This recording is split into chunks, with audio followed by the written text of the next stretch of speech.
Hey, what's going on, everybody? I'm your boy Retro Bliss, and you are on Retro Bliss Rewind. And we're going to have a fun show tonight. We're going to be talking about the Intellivision Homebrew Awards, and we've got some great guests tonight. As always, we have Mike from Mike's Gaming Gala and Brian from BD RetroMods, but we have back Casey, the Intellivision Gamer. And I asked him to be on the show, and obviously Mike, these two especially, but Brian also, because Intellivision was his first gaming console. He loves the Intellivision as well. But these two in the opposite corners, they are definitely the Intellivision Homebrew experts, and I wanted these guys to talk about this topic. Specifically, how's it going, fellas? Good. We got a chance to look at Mike's video, at least I did, regarding this topic. And one thing I love about Mike is that he doesn't pull any punches. I do qualify it. Like, I understand a lot of things. Doesn't mean I have to like them. Well, being an Atari guy mostly, because that's what I grew up with, and being a homebrew guy for that system, the 2600 specifically, mostly, although I'm branching out with the 7800 with that. I've been privy to the 2600 Homebrew Awards, and I kind of seen what's been going on with the Intellivision Homebrew Awards, and after watching your video, you expressed some concerns with the Intellivision Homebrew Awards this year, specifically with some of the categories and the nominees and the games that were in the.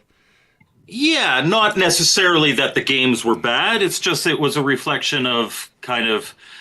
Well, I mean, if we're going to be political, just a reflection of 2023, but I think it may be a reflection more of what the industry is the homebrew community is kind of becoming for Intellivision. And of course, I have some thoughts on that, but if we get to that aspect of it, great. But if we don't, we could just talk about the awards too. Okay.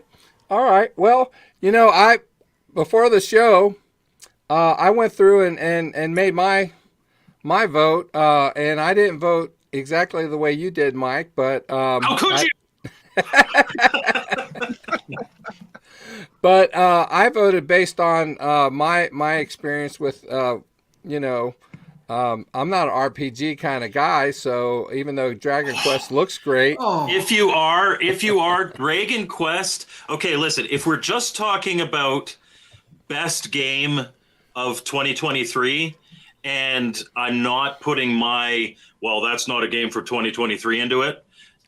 Personal opinion, Dragon Quest was hands down it. Dragon's Quest was phenomenal, but it was also the same game I played back in the 80s. But the fact that I was playing it on the Intellivision in 2024 was fantastic. Impressive. Yeah. It was very impressive. Yeah. So let me pull up the categories. Let's talk about the categories. First of all, the game of the year. And you know what? I shouldn't have voted because I don't have. Game of the year should be the last one we talk about. You build up to that. Okay, well, it doesn't matter because that's like the Oscars starting off with Best Picture. I'm wondering here. Let me log out. Let me log out of here. It won't come back up. Even if I log out? No. Even if But Brian, have you voted? I have not. That's what I'm trying to. Like I said, I should have got this pulled up prior. The link is in my video. Do you want to start off with Game of the Year? Because I remember several of them. Okay, well, yeah, go ahead. Feel free. Well, so Game of the Year, you had Dragon Quest, you had Super Mario Brothers, you had Pitfall 3, you had Thunder Soldier, you had XOR. What else did we have? I remember that Thunder Soldier was the only new game on that list, the only non-port or hack. Well, I'm going to tell you right now.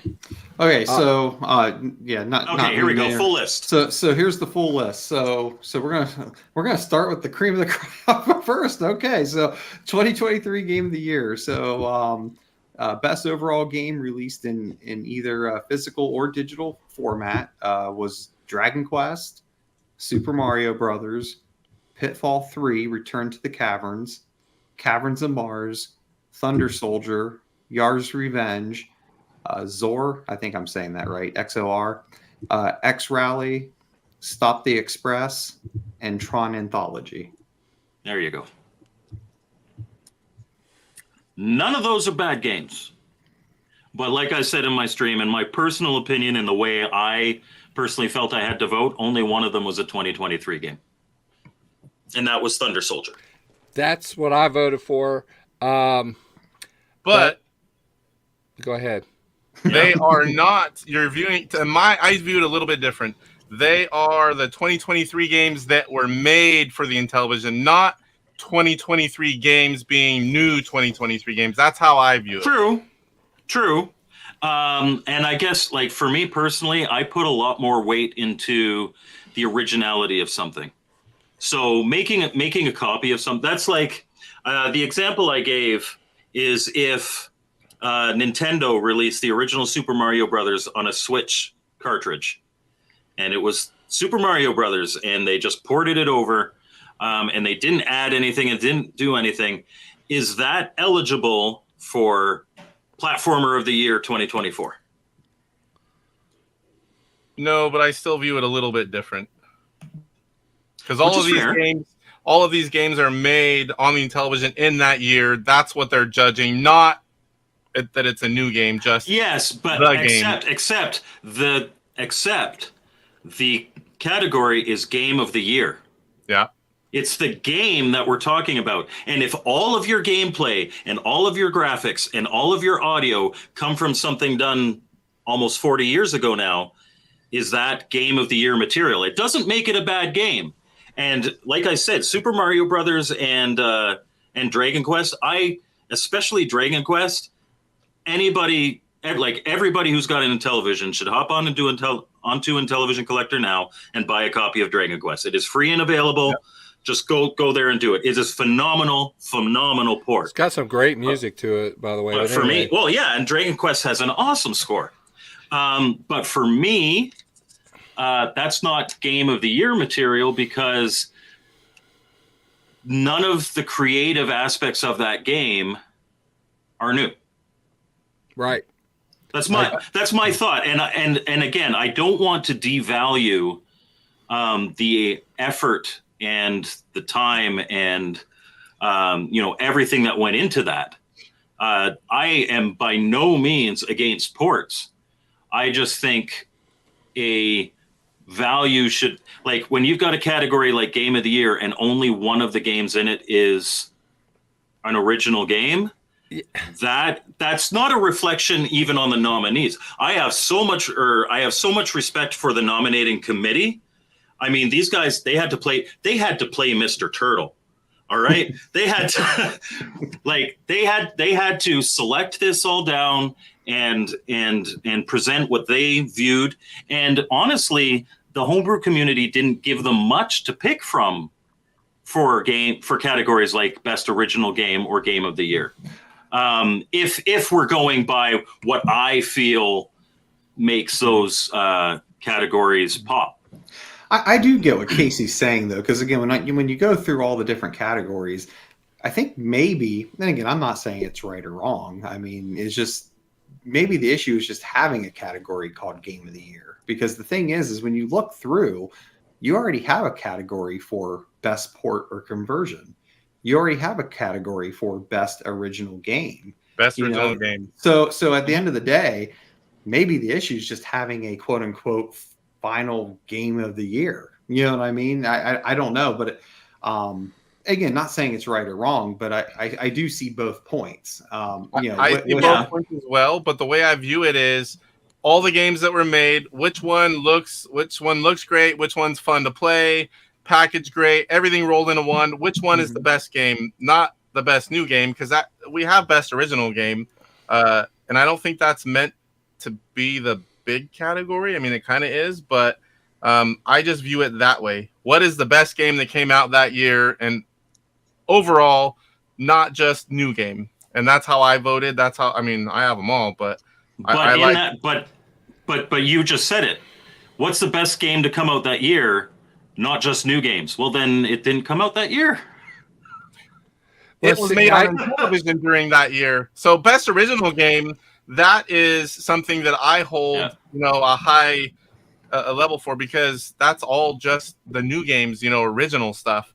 And I really like that category. And I think the last year or two, we got a lot of really good games, because there were a lot of games that were delayed. Not a lot of people might not know that. Yeah, that is true. We had a lot of games delayed, and they all kind of went plow all at once. Yeah, that was last year. I know. Yeah. I know. For mind you, just before COVID, Electronite just absolutely knocked it out of the park with the Kai Magazine games. They had Ninja Odyssey, TNT Cowboy, Anthropomorphic Force, Star Mercenary, and those all came out just before that too. So there's another year where you got 4 unbelievable contenders for best original / best game of the year. But I think maybe part of my issue is that game of the year tends to, like, there was a thread on atariage where they were talking about all the different games of the year from way back when they started doing this. I know it's been different the last few years. It's been a little more professionally done, but that seems to be the only category. That's the prestigious category. Everybody who wants to win award wants to win game of the year. And so maybe that's my problem with it. And maybe best original game, maybe that category just doesn't need to exist. We got best port. Well, that's what I'm saying. / hack, and we've got best original. Well, I don't know how, I can't remember exactly the categories that the Atari 2600 Homebrew Awards has. They have for all of their almost all of their categories, at least, they have a best port version, and they have, or port or hack, and they have a best original. And that's it. So, for instance, none of Champ Games, he makes the best homebrews for the Atari 2600, but none of them qualify for all the original categories. Like, exactly. It's all prefaced by best port of audio, graphics, whatever. Right. Now, in fairness, the Atari 2600 homebrew community and the amount of games that come out is far, like vastly larger than the Intellivision. I don't think the Intellivision homebrew community, especially this year, maybe the previous one, but I don't think you could have an original and a port of every category, like music, graphics, and all that, and have variety. Because there was only like so games eligible for this year, there was 33 of them. The previous Intellivision Homebrew Awards, there were 26 games eligible. Well, here's where I have a problem. And you mentioned this in your original live video when you were making your votes. When someone is porting a game, because one of the categories is actually a port or conversion. Well, some of the music was ported over to some of the Intellivision games, right?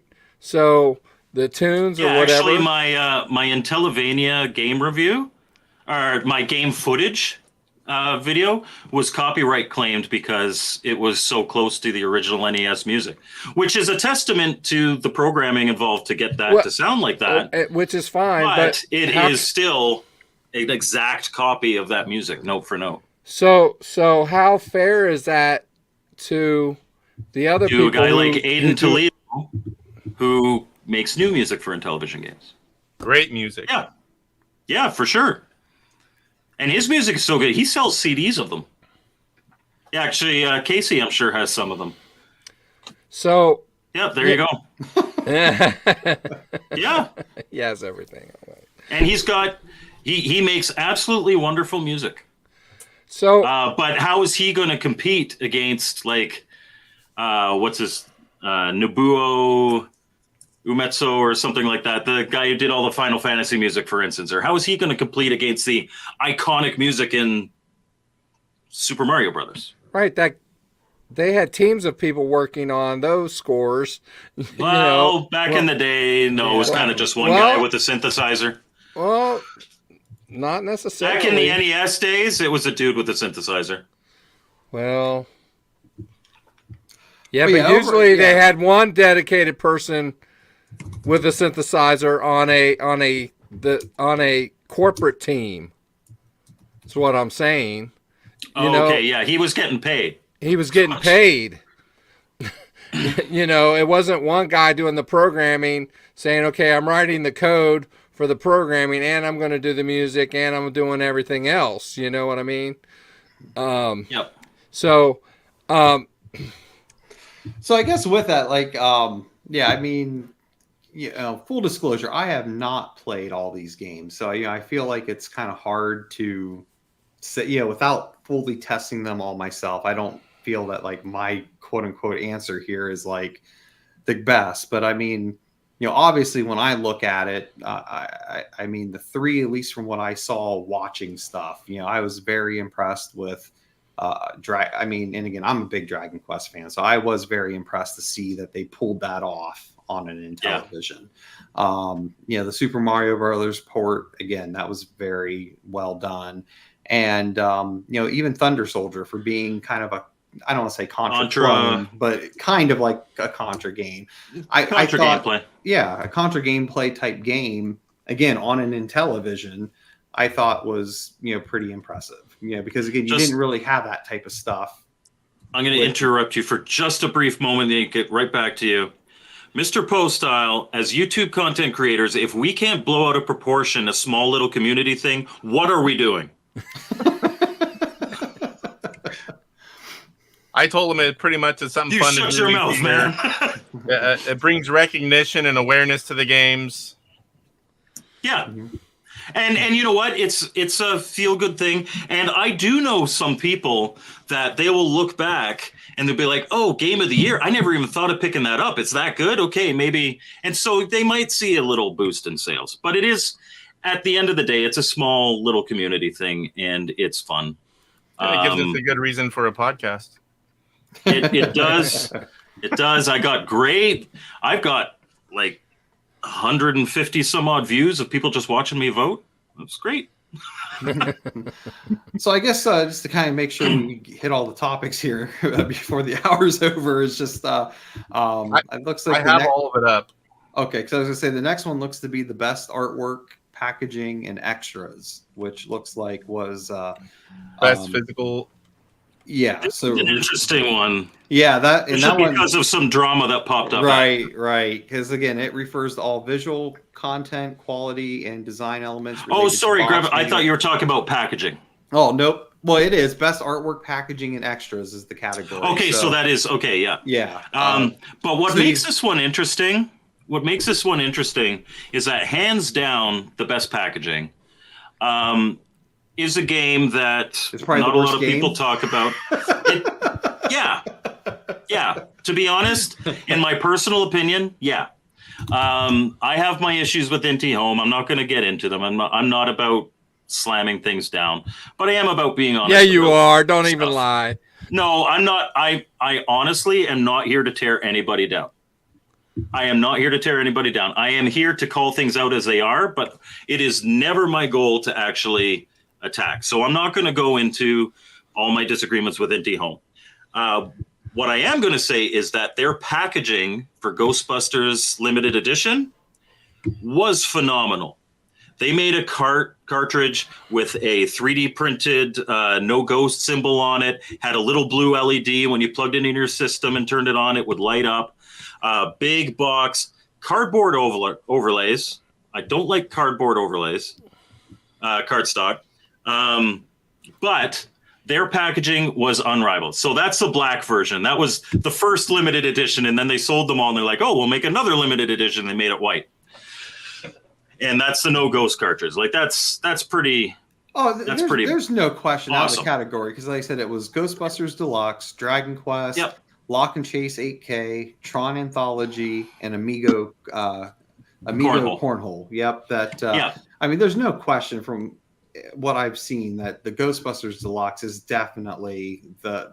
I mean, when you make a 3D printed cart like that light, because I believe that lights up, right? That I mean, it was. Yeah, that It's aspect cool. of it was done really, really well. Now, the drama that comes after it is that the guy that runs Home, Dino, was banned from atariage. Prior to me even joining atariage, there was some was that big thumbs up for Dino being banned from atariage. You did it like right at the perfect time. Just to be clear. There you go. I know. I'm teasing you. Bad timing. But so I wasn't even privy to viewing that. I know the story behind it. Whether or not it was deserved, I have no comment on that. Like I said, I wasn't there. Yeah, and again, I don't even know that I know the full story behind it. But Yeah. I know it was seen. I do know it involves because Tyrus and code and yeah. Because I just know with because that new Ghostbusters that just got its goals hit or whatever, that I know they were just comparing it to that version and what's now there and just ultimately saying that latest one's a better port. So yeah, but regardless, the drama comes from, so he's not a member, so he had one of his friends post, says this is on behalf of we don't want to be nominated because we think it's unfair that the awards are hosted on atariage. Where the heck are you going to host them? We're not going to host them on some little website. We're going to host them where people are going to see them. We don't like the fact that the nominations are curated. Well, okay, are you going to watch the Oscars and have 50 million movies to choose from? No, it's going to be curated to. And the people that are on the nomination committee, I know a bunch of them. They're well-respected members. They're members that have access to all the games, and they do their due diligence. I know they do. I know Casey, for instance. He's on the nomination committee. He got in last minute, he tells us. But he went and made sure he played every single game that was on that list, even Mr. Turtle. I was up late that night. and somehow it still got nominated for Best Original Game. So, they put time and effort, and obviously the fact that a person who has a lot of butt heads with people in the community, especially the community over in atariage, the fact that he got nominated, and rightfully so for that category, shows that there's no bias here. It's like the nomination process is legit. 100% legit. I'm not so concerned about the nomination process. I'm concerned about the category and the content. But that's a reflection of what came out last year. I don't put that on the nomination committee. I put that on the programmers and publishers and all that. And then just because it's a broader thing, programmers and publishers are going to make what they think is going to sell. And when you have a community that where it used to be, pretty much every game you put out is going to sell 100 copies. Now that's not necessarily the case. So what are programmers and publishers going to do as a justifiable reaction to that? They're going to say, okay, well, where can I cut some budget so that I'll still make a profit if I only sell 50? And ports are cheaper and easier. They have recognition already. They have recognition. They're safer. So I understand a lot of these things. And this is a much broader conversation. I certainly don't think that the Homebrew Awards are anything other than a reflection of what's out there. Mhm. And so at the end of the day, of those 33 games that were released that year, last year, I think, and I could be wrong, Casey probably correct me, but of the 33 that were eligible and actually came out last year, so we're not including Norseman 2, those 5 that are in the original category, those were the only 5 original ones, weren't they? 6. There were 6? There were 6. Which one didn't make it? Triple Challenge 2. Okay, well, that Those are barely 3 mini qualifies. games, yeah. Yeah. But fair enough. So that I think I can speak without being in trouble that we're given the categories, the list of the games that came out, and we all vote. And all the votes are given points, and they're tallied up, and they're only taking so many from each category, 5 from all of them except for Game of the Year. And I'm telling you that we mostly all vote the same. It's done very fairly. It's several people voting, and then all of those make it, and then everyone votes on those. It's just a way to bring it down. It's not like someone deciding, oh, that game doesn't get in, this one does. It's all done fairly and anonymous. We don't know until everyone votes. Yeah. So was Zora an original? I can't remember. No, Zora's important. Okay. All right. So it looks like then the next category was Best Hack, which then you had Tron Anthology, Lock and Chase, Revenge of Lupin, Striker Super Pro Bowling, Rock'em Sock'em SP Boxing, and Melody Blaster 2. Yeah, Rock'em Sock'em Super Pro Bowling, and same thing. Or Rock'em Sock'em Super Pro Boxing. Yeah. Yeah, there's an error on the form. I gotta say something about Michael Hayes here because he did Melody Blaster. He did Melody right? Blaster too. And unfortunately for him, so few people have synthesizers. It's really hard for him. Yes, I know you've got a synthesizer. I had one on board. Do you know how to play it? Do you know how to play it? I played it. I don't know what I'm doing, but I played it and showed it. Yeah. I wish I had one. I could at least try it. I bought one from a guy and he never sent it. I ended up getting my money back. I was very disappointed. But that puts you at a set disadvantage. You see, that's what I was going to say, because Michael is a genius to begin with, and I think that he's behind the 8 ball here when it comes to that category, and I don't think that he's. You know what? I don't think, knowing Michael, and I haven't known him for long, but knowing him, I don't think he cares. It's just he gets the gratification from the fact that he made something for that select few people who really only had one game to play with their synthesizer.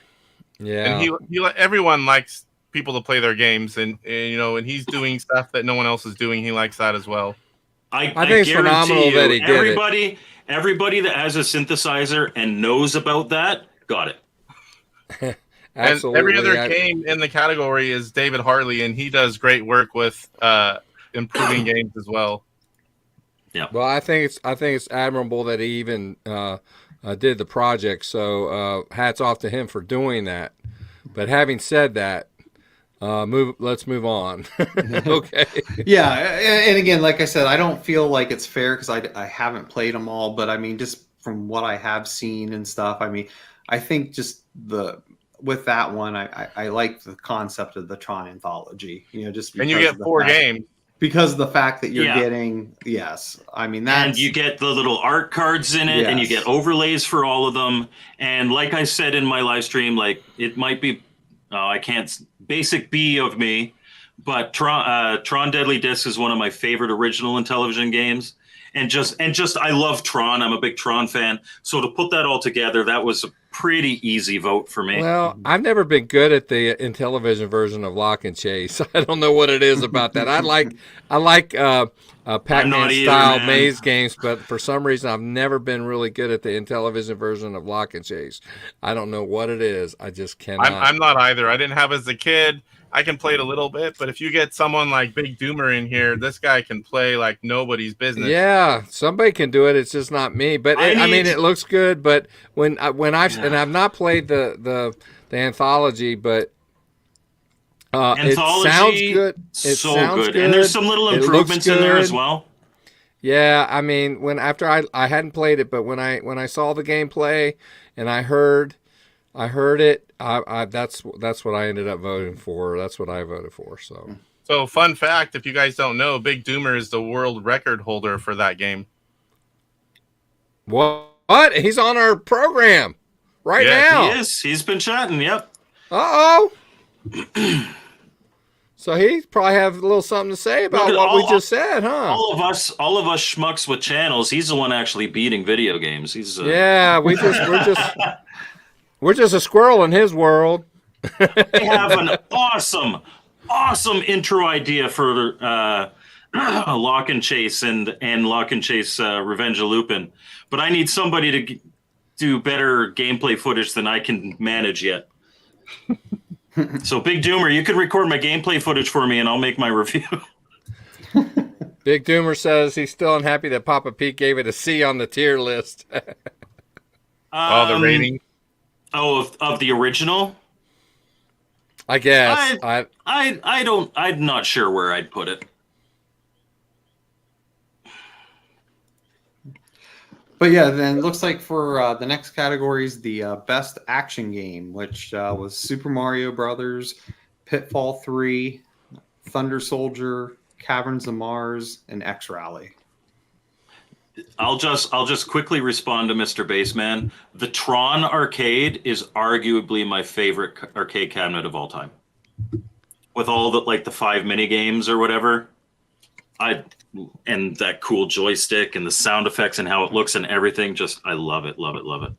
So Big Doomer, I've never met you, man, but it's a pleasure having you on here, man. Do you have a video up of this? Because if so, I'll have to look that up because maybe I can learn a thing or two by watching it.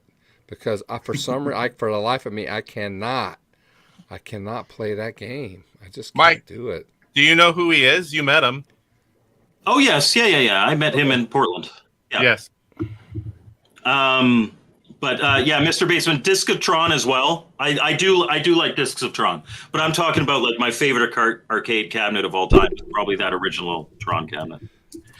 I am sorry for that distraction, Brian. You're fine. Yeah. So it was for best action games, which it looks like it was Super Mario Brothers, Pitfall 3, Thunder Soldier, Caverns of Mars, and X Rally. And I don't know. I struggle with this because, and I'm not saying that my thought process is right because everyone has probably a different opinion. I have a different concept when I think of an action game. Yeah, you know what I mean. I'm not thinking Super Mario Brothers when I think action game. Yeah, so I guess if I had to go off of just that, I feel like Thunder Soldier is probably the one in that. But but again, maybe someone else has a different. Obviously because of the way the category is set up, but there's a different opinion on what's considered an action game. Because again, I don't know. I see Super Mario. I just consider that a platformer. Is platformer and action still the same? Yeah. I don't know. It depends. I'm kind of more on the line of you, but at the same time, I would consider Thunder Soldier or Contra a shmup. I wouldn't consider it necessarily. But does shmup fall into action game? What really is an action game? If action is you have to be quick with your reflexes and all that, then I could see how Mario Brothers could be considered in that. Yeah, I think it's just how you. It's a vague category. Yeah, I think it's just what do you truly consider the definition of an action game? I think it's just where. I guess what's your guys' thoughts on that category? I can tell you what I did. I I voted for Thunder Soldier because the fact that it was original, because it was to me it was like a Contra style shooter. It's you tough know, too. It's not easy. I've not played it though, but I plan on it. It looks fun. It's got bosses. It seemed like I was a game tester on that one, and I was one of the game testers that didn't finish it. Oh, but if you press 9 at the title screen, it does something like there's a. Do you recall what it does, Casey? Does it give you like rapid fire or something? It gives you something better. So the way I voted was because we didn't pick the categories; we just vote. Yes. So I just took the games that were given to us in each category, and I voted which one I liked the best overall. That's how I voted. Yeah, and then the top 5 would get nominated. Yep. No, for my personal voting, like. Oh, okay, yes. And as a member of the committee, I presume you're not going to tell us which one you picked. I think I can, just like you guys do, but there's no bias. Like, yeah. I picked my favorite one. Your vote just counts as one. What was your favorite one? Mario Brothers. Mario Brothers. Okay. So, like I said, I didn't Mario games. Like pick it apart. I just these are what they gave me, and which one do I like to play the most? What's my favorite game in this category? Yep. That's totally fair. And like I even said in my stream, like, vote for what you want to see. If you want to see more NES ports on the Intellivision, vote for NES ports. There's nothing. If you completely disagree with me and want to vote, always vote for, an Atari port, Atari 2600 port, and that's what you want to see, do that. It's kind of a free market. Oh, poor Mr. Baseman. He's been looking for an Intellivision. We gotta send Mr. Baseman an Intellivision. You got 1 or 15 Casey, of them, don't you, Casey? You got a few more, Casey, right? We can. I've got 2. I've got 2. I've got an Intellivision 1 and Intellivision 3 that both output a bad video signal, and one of them has a controller. I've got another Intellivision 1 that I'm trying to repair. So I'm using my Intellivision 2, which means I'm using this not so great controller. But actually, no. More often than not, I use this guy right here. Oh, you're using the wrong one, right, Brian? Hey, it's whatever people like. To play. I am especially for brought it up. I am a big fan of. For console games, actually having one of these. Now, for something like Robotron, you need the BD RetroMods. There you go. That's what I'm talking about right there. Wait, bring that back up. You didn't show that bad boy. That's what I'm talking about right there. But this is more along the lines of what I grew up with. Y'all, there's a link in the description where you can get that one. That's the one you want. And there's a link in the description for that one. It's whatever works for you to play the games. Like I said, I tell people all the time, I don't play all the games with a certain controller. Some games I'm playing with this controller. Some 100%. Games I'm playing with this other controller. I play whatever I think works best for that game. I find this controller isn't very good for Pac-Man. Your controller, especially if you got a 4-way stick, would be fantastic for Pac-Man. Actually, Lock and Chase. Maybe I could do good at Lock and Chase if I had a 4-direction stick. Yeah, yes, I agree. So, Big Doomer, I 1000% agree. For like platformers, the long play controller is the way to go, in my personal opinion. There's a new one coming eventually that is a lot better than that one, and it has 16 directions as well. Yeah, I talked with them a bit. A friend and I were going to, who also had a YouTube channel, we had started actually making a way to make this controller better. And then, unfortunately, a week before we were supposed to meet again, he got into a motorcycle accident and died. So that went away. Yeah, unfortunately. So it looks like then. So that's a downer. What's the next category? Yeah. So the next one was best original game. Which was kind of the point you were making earlier. It was just there's 5 on there. You got Thunder Soldier, Pumpkin Trilogy, Mr. Chess, Amigo Cornhole, and Mr. Turtle. And so, like I said in my stream, one of these games is bad. I think I would say is objectively bad. There's a lack of quality control. There's very sluggish controls in the game. But I agree with another thing you said, though, that there is a really good game in that somewhere that just needs to be finished. Yeah. If that was given another month, especially maybe with a programmer that really knew how to tighten things up, that could have been a fantastic game. I had high hopes. I had high hopes as well. I was let down by that one. But no, Mr. Turtle will not win that category, Mr. Poe. Don't even joke. Yes, Mr. Poe Style is a masochist. However,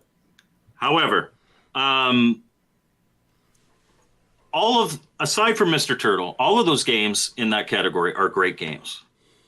But I think it is a real reflection on what came out last year. The fact that a chess game, a cornhole game, and a trio of mini games are all in that category. Again, not to say that they're bad, not even to say that they shouldn't be cartridges. They're good, but the fact that these are your options for best original game, it's a weak year for original games. I would say it just happens to be what came out that year. Next year we could get a lot of good ones. It's just year to year, you never know. I know. There's one I play tested for Carlos that's coming out this year. Hopefully coming out this year, I believe, with Electronite, which is great because Electronite makes some of the best stuff for Intellivision, and Electronite didn't release any games last year. They kind of blew their wad in 2022 with a whole bunch of games, and then took a year off. But yeah, a game that I tested and gave some thoughts on with for Carlos, which I think is potential game of the year material, especially with when William gives it the Electronite treatment. I think it'll be a really, really strong contender. So there's at least one that I know. I have to put a disclaimer here real quick. I'm sorry. Hold that thought there, Casey. Brian there is in the line of fire. I got a feeling there may be a possibility we may lose him.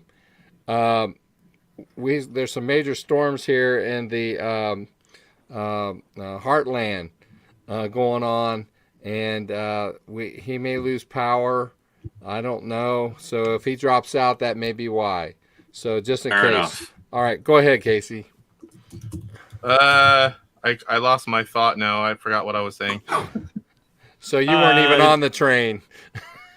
I was. I got derailed. Oh, I'm sorry. I apologize. You were talking about how last year, the nominees are what they are because that's what was available. Yeah, but that was after that. Oh, okay. I'm I wasn't so sorry, listening then. Casey. No, it's all good. You had to say that. Rude. I wasn't blaming anyone. It's just now I can't think of what I was saying. Actually, guys, I gotta go. Sirens are going. So. Oh, okay. Wow. Yep. And All right. Be safe, brother. Yep. See you guys. Stay safe, Brian. Yep. Thanks. All right. Bye-bye. Yeah, I was afraid of that. Actually, we had some torrential downpours. I live in the same state, but he lives in the Cleveland area, around there, a little south. I live in the Cincinnati area, but we already had our fun about half hour before the show. So Okay. yeah, I think we're good. So, I have everything up, so we can still go on talking about each one. Okay, perfect. I was just about to go and look. To be honest, though, I was just following along. I wasn't paying attention like I was going to be the one reading them. So we did the best hack. We did best action game. We did original game. We were just doing best original.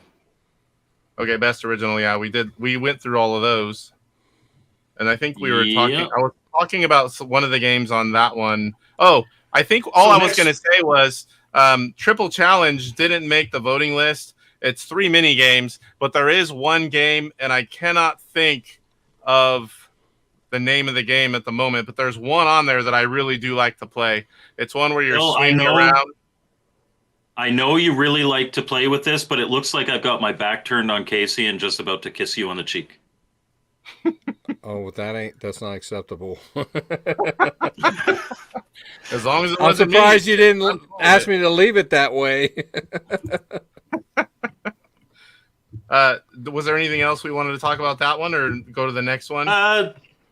No, just that like anything, it's a reflection of what's out there.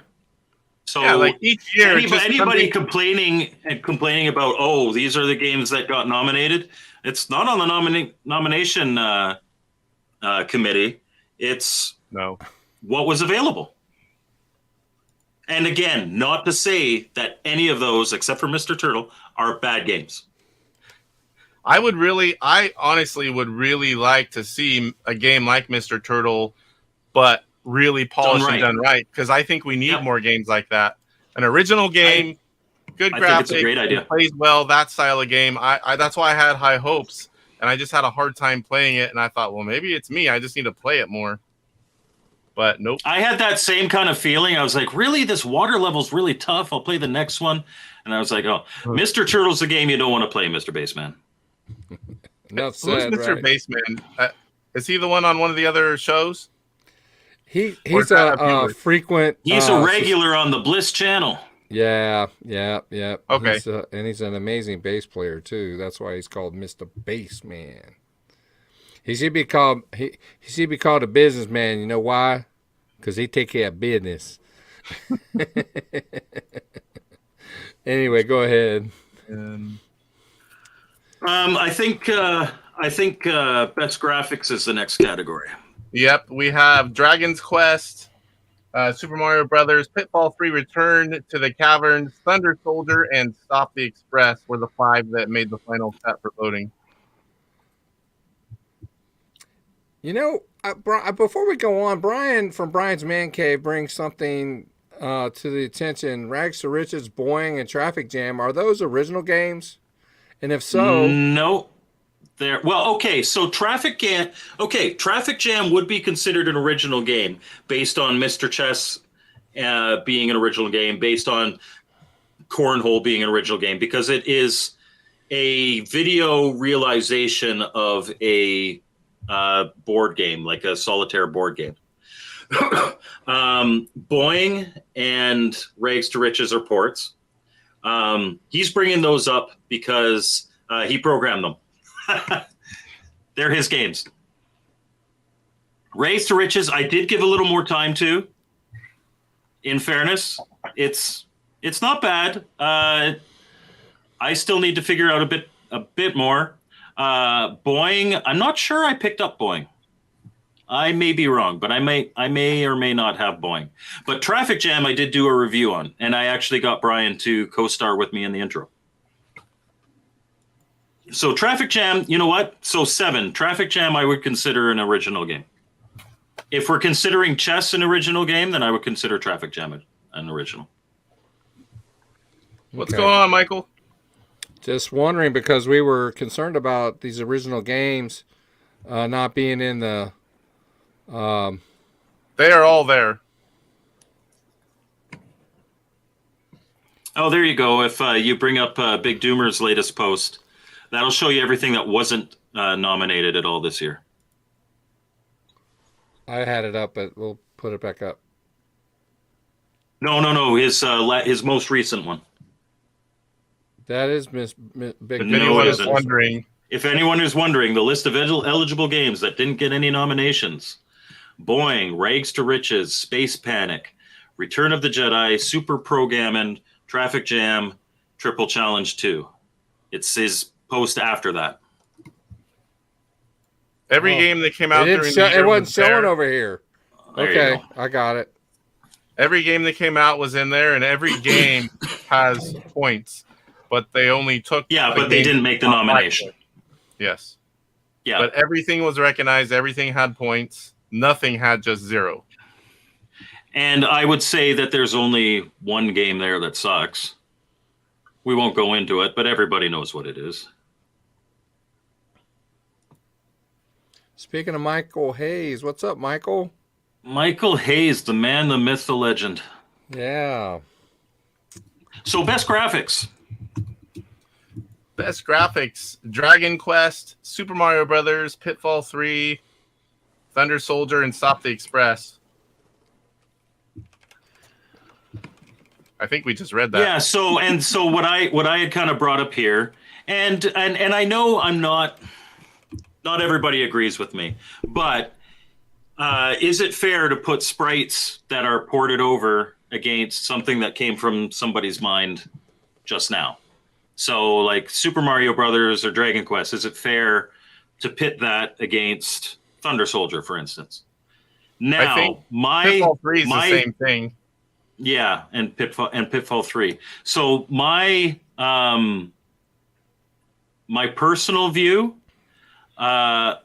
is that if Thunder Soldier had better graphics, it had good graphics, but I didn't think they weren't blow you out of the water graphics, especially after like the Oscar Kenneth games and stuff like that. If it had better graphics, I would have voted for it.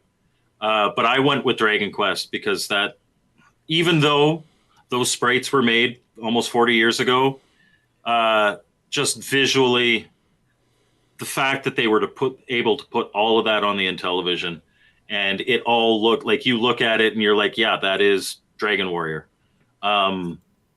Just phenomenal. So yep. I had to hand it to them, and that's how I voted. And I agree. The PS2 Intellivision Lives is a very good collection.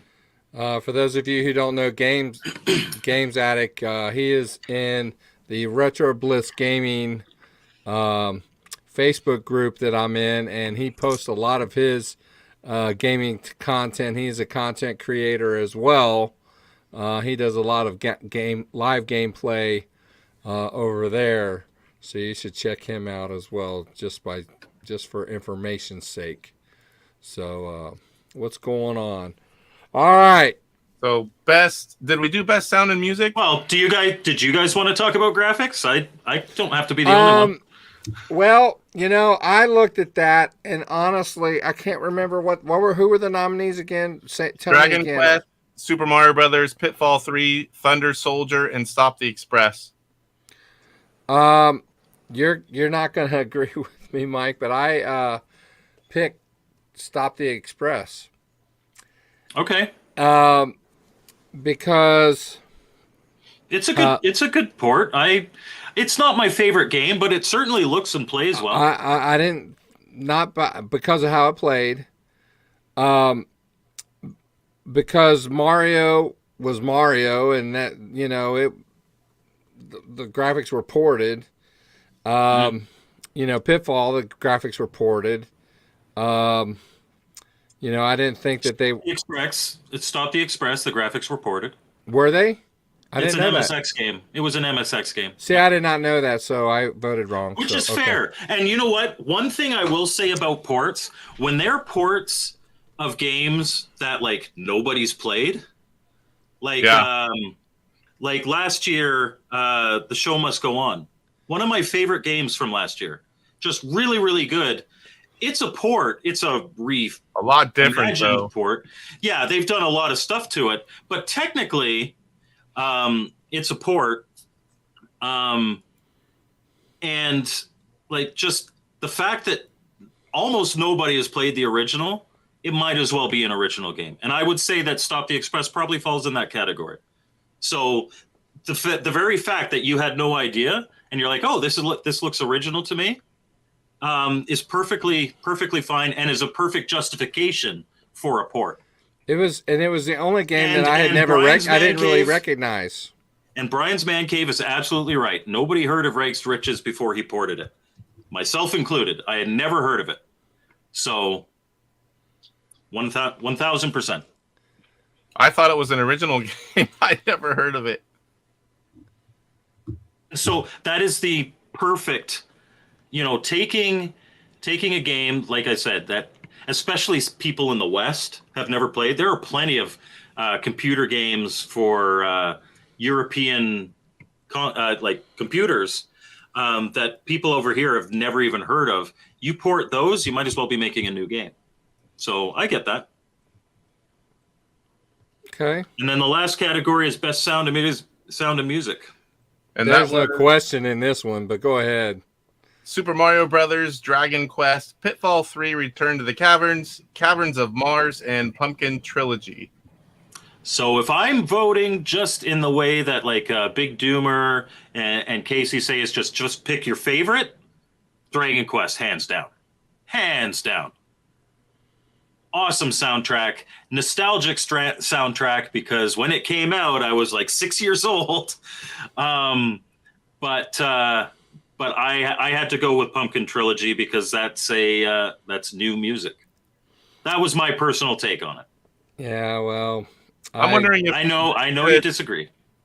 I'm wondering if there should be just like a little blurb, saying, for each category, just to kind of put everyone on the same page. Because some people are going to be voting like you. Oh, I want to go for the new one and pick that. And other people are going to just, like I did, just pick my favorite one, no matter if it's new or old. Other people are going to do it another way. You got a lot of different voting styles going on.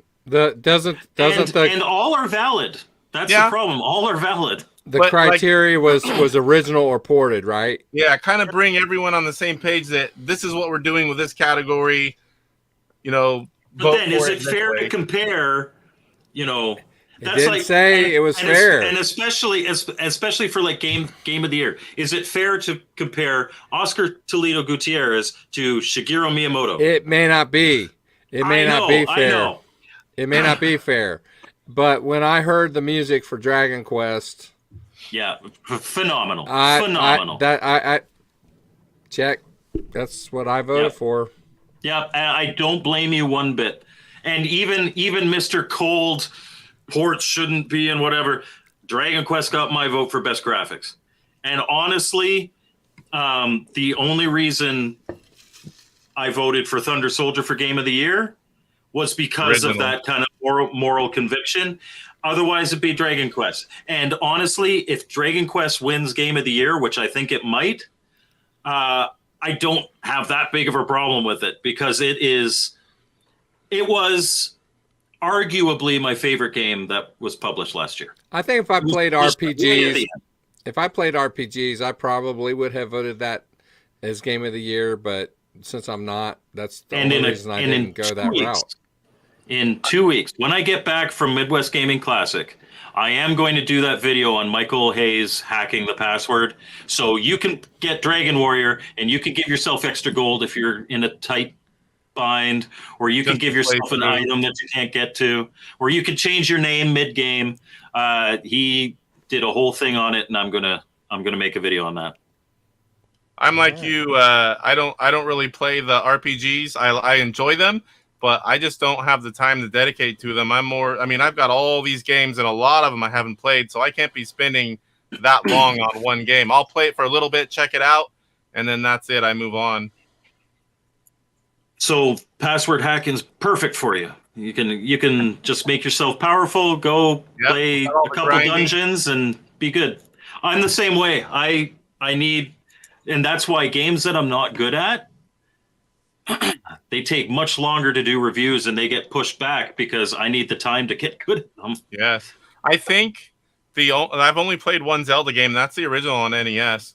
And as far as a true RPG, that might be the only one I've played all the way through. There were like racing RPGs on other consoles that I did play through that one, but that might be about it. Yeah. When I was a kid, we played through and beat Dragon Warrior. We played through and beat Final Fantasy 1, the North America Final Fantasy 2 and 3, and then 7. 7's where I kind of checked out of Final Fantasy. It started to get a little too emo for me. But yeah, those were my RPGs of choice. I got yelled at for putting Zookeeper at 25. Okay, never mind. That's a different subject for a different time. Okay, all right. Well, I think it was a good show, guys. What you guys need to do if you guys want to vote for these games, first of all, go to Mike for Mike's Gaming Gala's channel. The link is in the description there. While you're there, subscribe. But check out his video. It's actually a live video where he goes through the who he voted for and why on these particular games. Also, Papa Pete has a good. He just goes through the list of games. But Yeah. what's And good? I would say, don't watch my video if you want to go in there just completely unbiased, because I do voice my reasons for how I vote. If you just want to see the gameplay footage so you can make your decisions, watch Papa Pete's video. And he also goes through gameplay as well as Mike, because Mike plays a lot of these games in different videos as well.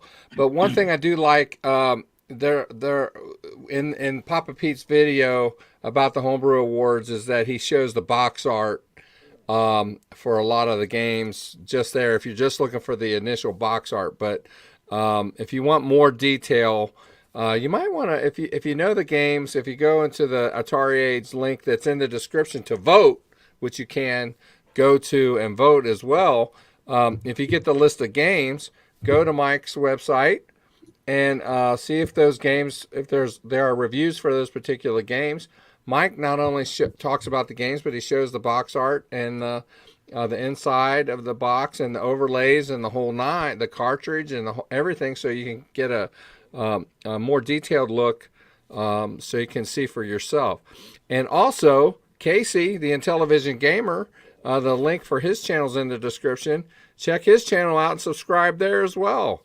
And last week, I did the same thing on last week's show. Just not like telling you what I voted on, but I played every single game, including Melody Blaster 2, which I don't think anyone else has on YouTube. I played them all. Wow. Not lengthy, but just showed everyone a little bit about each game. That was what I focused on for last show. Which is great. Okay. So And anyway. and I will say, if you're going to vote, this is your last week to vote. Voting ends Sunday. April 7th. Yeah. Sunday. Okay. Let's see. So there are no spoilers for next week's topics, but I will tell you on the 16th, we're going to have MC Murr. If you guys know who that is, MC Murr is going to be on the show. He's going to be talking to us about video game hunting and building your collection. And we've all got stories. And we've all got stories on how to do that. But if you want to build a collection, he's going to help us learn how to do that. And then on the 24th, we're going to have Lewis Hill from Muddy Vision. He's going to be on the channel. He's written some Atari 7800 and 2600 homebrews. And I believe he might, I don't know, I think he might have done an NES. I'm not 100% sure about that. I'm going to have to research that. But anyway, that is coming up. That is coming up. And we're also working on a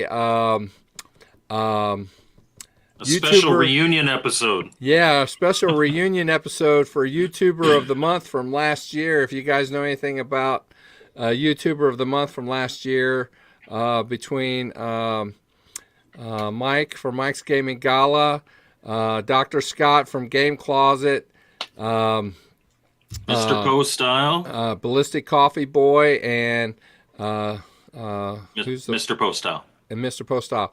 We're not going to have Maniaco Poratari. Yeah, I don't think he's going to be able to be there. We'll talk about that later. But anyway, listen, guys, I appreciate you guys being here as always, and be sure. Hopefully, Brian's okay. He's hunkered down in the basement right now. Yeah. I don't even know what that's like. We have nothing like that here. Oh boy, we do have basements here in Ohio, but I have one, but most people don't. I'm in one right now. Oh, are you? You get some behind the scenes stuff. I got my green screen back there because I was filming YouTuber of the Month last night. Oh, Don't think I didn't notice that green screen back there. That's actually, right. I think that's the first time I've seen the green screen actually up back Yeah, there. usually I got it in the other room. Oh, okay. So cool.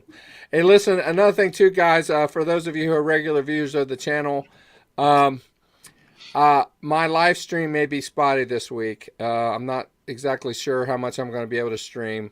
Got some family things going on. So if I'm not on, haven't stopped the channel. I may not be able to stream. So Life gets in the way. Yeah, life gets in the way. So with that, you guys, appreciate you being here. But we will be here next week. Same time, same bat channel, 8 o'clock Eastern Standard Time. So with that, have a great day. We'll see you next time on Retro Bliss Rewind. Take care. Bye-bye. Good night, everyone.